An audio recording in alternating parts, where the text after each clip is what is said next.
Hey there, another video. Today I want to look at how you're hypnotizing yourself, and I shared that already in one video before, but I want to go a little bit more into detail into one of the ways that we are doing that, and that is labels. Labels, we always label things.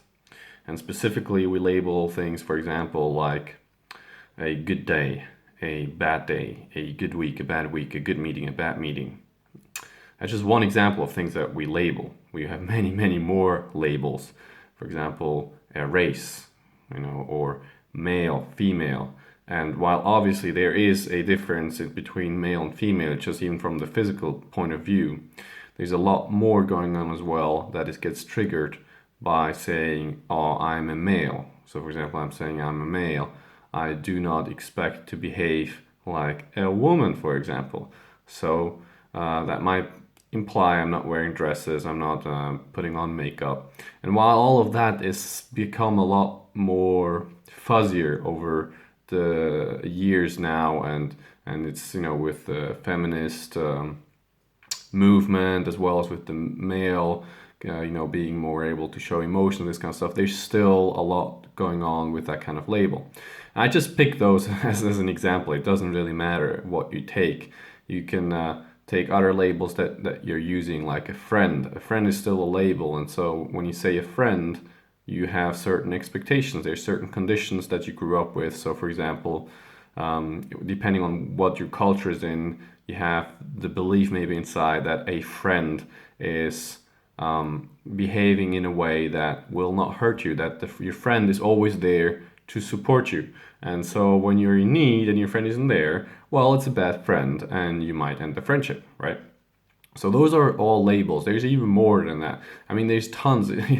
Just a word, table is already a label that we are using that makes in our mind a certain picture of what that object is and what you do with it. Now, when you look at kids, they play, they go under a table and they tell stories of a pirate ship or of a UFO or whatever. They make up things on the spot and they're having a lot of fun with it. But I haven't been as conditioned to those labels as we have been. So those labels are useful in a sense because they make categories and you can put things together, and it allows you to navigate through the world a lot easier. So it's not like labels are bad.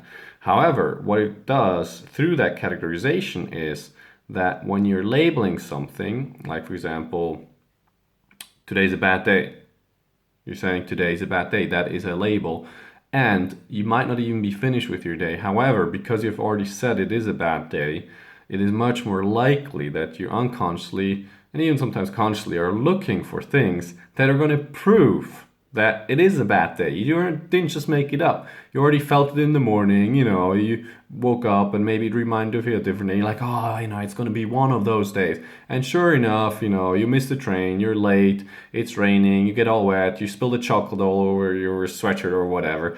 There's still tons of things that, might happen. And you will see it as a proof, see it as a bad day, and it's going to continue to be a bad day.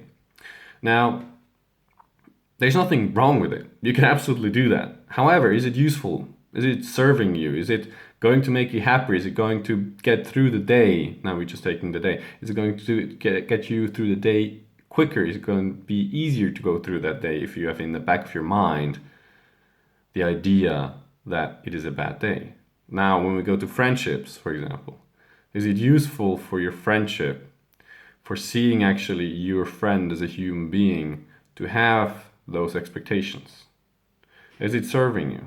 Or is it causing you hurt because you will never, ever be able to control how someone is reacting, right? Those are just some questions to ask yourself when you actually label things in a certain way. Because once you start to see through the labels, once you start to see that those are just made up things by the mind, they're not real, it becomes a lot easier for you to shift. And you can make a practice of finding things. So for example, if you wake up and you think it's a bad day, look for the small things. What is there that is nice? It could be simple, a flower next to the street that you can see and smell, like, Ah, so nice. And in that moment, you have broken that pattern of it's a bad day. When you look at depressed people who have depression, one of the things they're very good at is at seeing everything negative. They put everything in a box of everything is bad, right? And with that, obviously, you're not going to feel very good. So breaking that pattern, breaking that label, that box that is put on something is really powerful. And so I encourage you to try it out. See where you can break the pattern, where you can see that you've put a label onto something that is not very useful for you. And see how you can find, for example, counterexamples for yourself. And it doesn't even have to be like to intellectually convince yourself. So yes, it is a good day. I must say it's a good day. But inside of you, you're like, well, I'm bullshitting myself. That doesn't make sense. Instead, what I would recommend if you're in that kind of place when like trying to convince yourself doesn't really work, is that you stay present with that. So stay present with that thought. Okay, so I think today is a bad day. Oh, okay. And notice what's happening inside of you, because when you slow things down, when you don't just accept what your brain is throwing at you, what thoughts are just popping out of your head, you start to examine it and they start to lose their power over you. They start to lose their power over you. And you start to become more freer. You start to notice those labels. And because you're starting to notice those labels, you are less bound to them. It's like suddenly waking up from a dream. You're waking up from a dream. It's not as real anymore. It's not frightening anymore. And when you start to notice those labels now, you start to see how this is just something produced by your mind. And staying present with it and noticing it and noticing the effect it has on you will bring more awareness to those unconscious patterns that are running inside of you. And because we are a self-organizing system, it will become less when you're committed to actually make this kind of change. So anyways, those are just a few thoughts that I had. I hope you enjoyed this video. You can share it on your Facebook with your friends, on Twitter, on LinkedIn, whatever you feel like. Subscribe to my channel if you like what you're doing. And I wish you a good week, a good day. Hope it's sunny. Right now here it's raining. But that's another label, rainy day is a bad day. Well, who the fuck said that? Anyways, have a wonderful day. Take care.